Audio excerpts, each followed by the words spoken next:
Okay, good day. This is the very first part of our introduction to numerical solution. So let's just start no by giving a historical example on why there is a numerical solution. So this is a story of Heron. He is a first century AD Greek mathematician that is almost 1900 years ago. Let's say 2000 years ago. This Greek mathematician have formulated an algorithm, or let's say a process of determining a very simple problem, yet uh, it is really needed in his time, no? Because in his time, only four basic operations are really used: the multiplication, the division, the subtraction, and the addition. So, in this method, we can learn how Heron solved the problem in square root. So, but before that, there is also a numerical solution in the time of the Babylonians. That is almost 3000 BC. That is 3,000 years also before Heron and almost 5,000 years before our time. So as you can see here, Heron formulated square root. On the other hand, the Babylonians formulated the approximate solution or approximate answer to the square root of 2, but Heron formulated the approximate solution for whole square root, no? Any numbers of square root. So let's start here. So first, uh, let me show. Okay, let's start here. So suppose Mr. Heron has a problem with estimates, no, for his square lot. So example problem. This is just a hypothetical problem for academic purposes. So let's try with this one. So suppose Heron in 100 AD. In 100 AD, obviously there is no calculator there to compute square roots, no. He really needs to estimate the amount of hollow blocks to be used in the fencing of his square lot. How does he supposed to do that while only using the basic arithmetic operations of plus, minus, division, and multiplication? So suppose this is his lot. Let's say he has a square lot with a size of 1,548.9632 square meters and a small opening of 4 meters, let's say for the gate. No? So how does he compute how many concrete hollow blocks by just using the basic principles of arithmetic? So how does can he compute this perimeter fence? This is what we call a perimeter fence, no? This is perimeter fence. Okay, how does he compute that? So let's try first, no? So let's do the given things, no? So first, what is the size of the concrete hollow blocks he intended to use for his perimeter fence? Let's say that is the 40 centimeter length hollow blocks, 20 centimeter height, and a 4 inches thick CHB. So as you can see, 40 centimeter and 20 centimeters are the area of the CHB, while 4 inches is the thickness of the CHB. So the size of CHB is that, and we assume that the height of fence, or he assumes that the height of fence that he's gonna use is 3 meters. So let us try to compute the how many concrete hollow blocks per square meter. So don't forget this equation, this answer class, no? So in a 1 square meter, there is almost 10,000 square centimeter. So by dividing 10,000 square centimeter by the area or the face area of the concrete hollow blocks, that is 40 centimeter by 20 centimeter, we get an answer that is 12.5 pieces per square meter. So the only thing that we gonna do right now is to find what is the total square meter of the perimeter fence. So we need to find first the perimeter. Yes. This is the equation to compute, no? So the area is this. The area is this. The total perimeter P and the height 3 meters. Multiplied by the 12.5 pieces per square meter, we will yield the total concrete hollow blocks or the total pieces for our concrete hollow blocks. That is the goal of Mr. Heron in 180. So, Okay, letter P is what we call the total perimeter P, which is equals to 4x minus 4. So, we have a problem here. Heron have a problem here. He does not know what is x. But, he knows how to get the x. So, x is just simply the square root of the square lot. That is the square root of 1548.962. 9632. So we need to square this one. Unfortunately, in his time, there is no computer or calculator. So he really needs to think of something to compute this total perimeter. So to compute first the square lot dimension x. So he cannot get the total perimeter if he doesn't know this dimension, the x dimension in meters.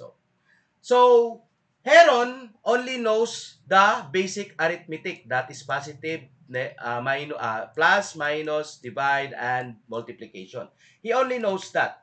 So now, he goes on to create a new numerical method because this is a real problem for him. He now creates a new numerical method so that he can compute the square root of s, or the square root of this total area of his lot. So this is the total area of his lot.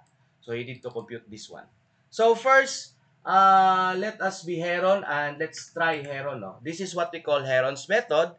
He invented it, or he formulated the algorithm for finding the numerical solution for the square root problem in his time during the first century AD, or the 100, or in the hundreds AD. So we for information, we are currently in the 2024 AD. So Heron's numerical method for solving square roots using only the basic operations of arithmetic. So Heron started by this logical and reasonable equation. He said that square root of s, or the square root of s, is equals to any approximation of x plus intended error. So he wants to find the square root of s from something in a random way. So he would just assume a number, any number that is I think obviously very smaller than s, and he will put error here because it is an assumption, it is an approximation. Obviously, it is not exactly equal to the square root of s. So he puts the error. And remember, he will create an algorithm to the point that the error will become 0. If the error becomes 0, then our approximation x is totally equal to the square root of s. Albeit not exactly, but at least we can use that approximation. So he squared the both terms, and by squaring both terms, it yields this one, this polynomial s equals to x squared. Then he transfer x squared to the other side, to the left side, and we get this term here, error times 2x plus error. Then this is our error now. Unfortunately, we have this still error here. So he assumes that for errors, if we want to find errors equals to 0, we assume that the error must be equals to 0. And therefore, our error, by eliminating this term, yields now this term. Error is equals to s minus x squared plus 2x. Now we can add this error again to our first equation and create the equation for our s. So we do that, then square root of s equals to x plus error. So error, by inputting this error from this equation, we get this one. So now let's simplify this one. By simplifying it, we now get this one. So algebraically, this equation now yields this equation. So next. So obviously, since we assume approximation, then this is what we call an iterative process. So after we get this approximation, we have another approximation, and by doing so, Heron created what we call the Heron's algorithm for finding the square roots of a value. So how can we make sure that this value here is correct? So that is why I will introduce also to you the approximate error percentage. So in order for us to say that our approximation is almost equal to the square root of s, we can have this equation. As you can see here, this is 100 times the new value or the new approximation minus the previous approximation divided by the previous approximation. So by doing this one, we can now say that our value converges. Why? Because our approximation and the previous approximation is almost equal. And thus, saying that our approximate value is almost equal to 0. And this is what we call the approximate error percent. So Heron does not really know the true value of square root of s by doing Heron's algorithm. But he can approximate the error because he believes that approximation of the true value and the approximation of the previous value and the approximation of the final value or the next value will converge to the true value. And that is why it is important that these two algorithms is needed in our calculation. So let's start now. How can we calculate this one? So let's go to simple spreadsheet Excel. So let's go to this spreadsheet, no, Excel. So first, let's try to put how many iterations we need. Then the x, n, or the first approximation. Okay, let's try putting this one. Then this one.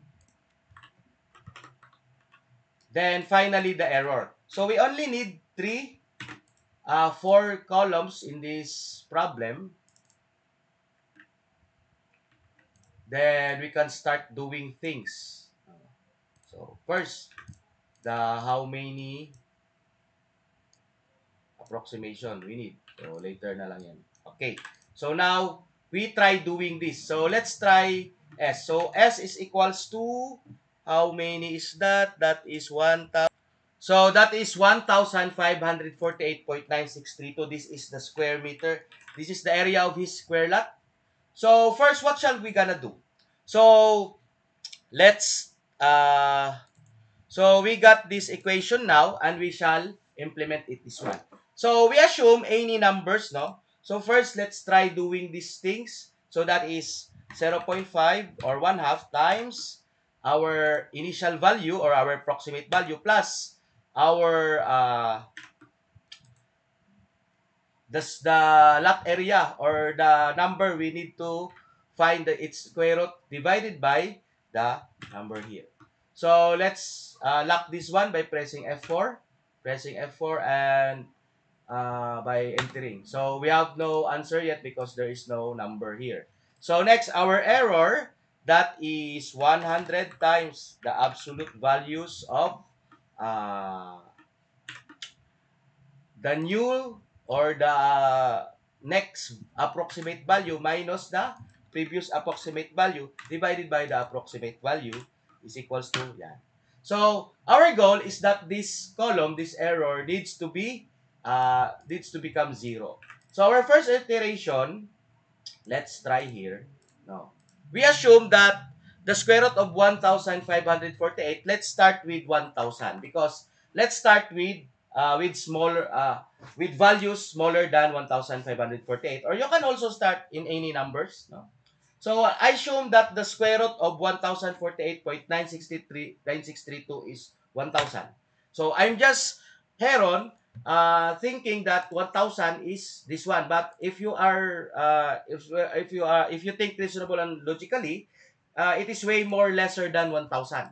So as you can see here, the next value is 500.774, but we cannot accept 1,000 as the answer. Why? Because the error is really, really big. And the error is almost 50%.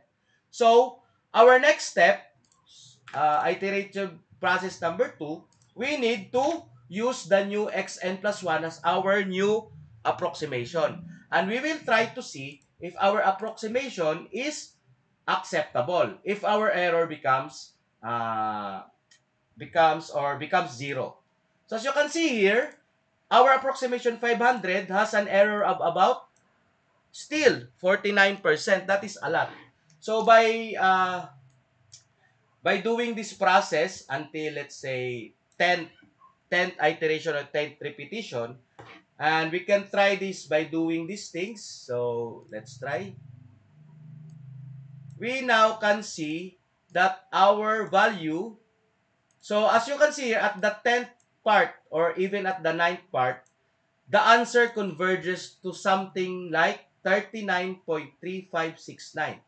So now Heron said that, wow, my previous value and my next value, xn plus 1, is almost equal to the point that our error is equals to 0.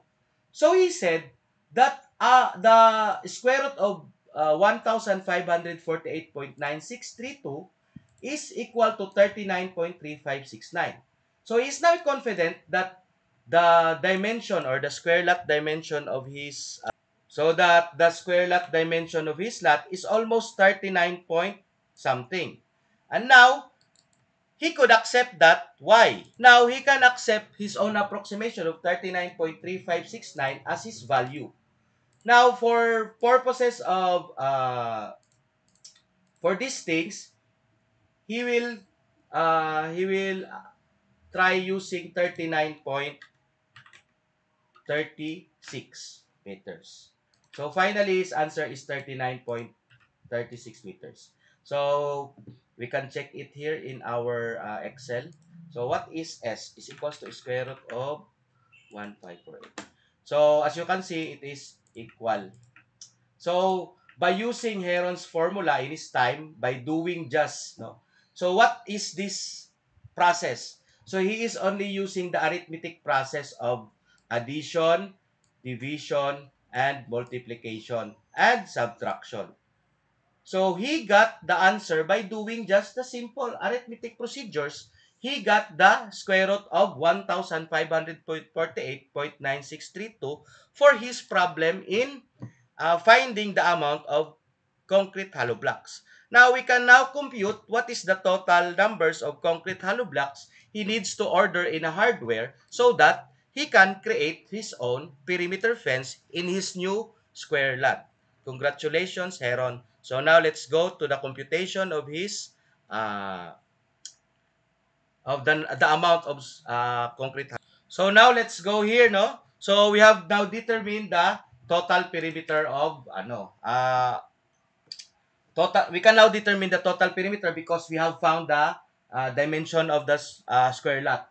So the perimeter dimension is equal to 39.36 meters. No, I'm sorry, I forgot to put the unit 39.36 meters. So this is now the lot. We now have find what is our dimension, and that is 39.36. So therefore, we can compute the total amount of CHB or the pieces we need for CHB. So the total perimeter is equals to 4x minus 4. That is 4 times the perimeter minus the opening 4 meters. Then the answer is 153.44 meters. That is the total parameter. Then we can now input that to the total CHB equation or the formula. That is P times 3 meters, the height, and times the 12.5 pieces per square meter.